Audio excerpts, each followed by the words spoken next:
Hello guys, कैसे हैं आप सब लोग। जैसे कि आप लोगों को पता है, यहाँ पर हम 10th क्लास की राजनीतिक विज्ञान की बुक पढ़ रहे हैं, जिसका हमने फर्स्ट चैप्टर कंप्लीट कर दिया है। ये सेकंड चैप्टर है और सेकंड चैप्टर का भी फर्स्ट पार्ट है। ठीक है, पार्ट का नाम है संघवाद। संघवाद है क्या, सबसे पहली बात ये पढ़ते हैं। आपका जो पिछला चैप्टर था, चैप्टर नंबर फर्स्ट, उसमें इस संघवाद का नाम आया था। ठीक है, तो देखते हैं।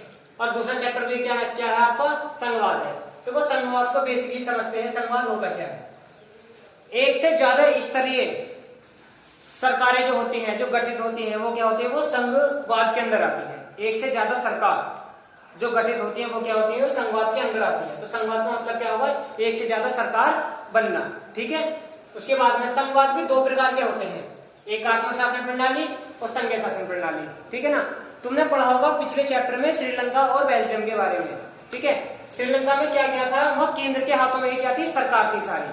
क्योंकि केंद्र ने क्या करा था, सिन्हाला कम्युनिटी को ज्यादा पावर दे दी थी। और बेल्जियम में क्या था, बेल्जियम में केंद्र सरकार भी थी और राज्य की सरकार भी थी। तो बेल्जियम ने क्या काम करा था, जो वहां को अधिकार दिया था, वहां के लोगों को सबको बराबर अधिकार दिया। ठीक है, ये बात हो गई। अब बात करते हैं संघीय सरकार की। संघीय सरकार क्या होता है? संघीय सरकार भी दो प्रकार के होते हैं। जैसे मैंने मान लिया पहली सरकार और ये दूसरी सरकार। पहली सरकार में क्या होती है, दो या दो से अधिक देश मिलकर एक बड़ी इकाई बनाते हैं। बड़ी इकाई बनाने के बाद में एक सरकार गठित करते हैं। ठीक है, जैसे कि कोई ये सरकार है, ये देश है, ये भी देश है, ये भी देश है। तीनों देश मिलकर क्या बनाएंगे, एक सरकार बनाएंगे।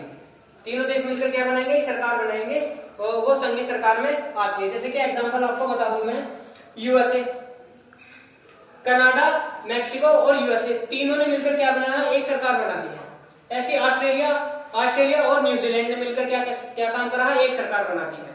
और यहाँ पर जो सरकारें होती हैं, जो केंद्र में भी होती है और राज्य में भी होती है, लेकिन ज्यादा पावर किसको दी जाती है, राज्य सरकार को पावर दी जाती है। ठीक है, ये तो होगी पहली बात। अब दूसरी बात करते हैं। दूसरी बात में क्या होती है, ज्यादातर विविधता होती है। जैसा आपने देखा होगा, हमारे भारत देश में विविधता बहुत ज्यादा है कि हिंदू, मुस्लिम, सिख, ईसाई ऐसे लोग होते हैं जिनमें विविधता होती है। ठीक है, और यहाँ पर क्या होते हैं, केंद्र और राज्य की सरकार यहाँ भी होती है। जैसे कि आप लोगों को बताया, भारत में केंद्र और राज्य की सरकार दोनों है। ठीक है, तो यहाँ पर क्या होता है, जैसे एग्जाम्पल में बता दूं, भारत, स्पेन और बेल्जियम।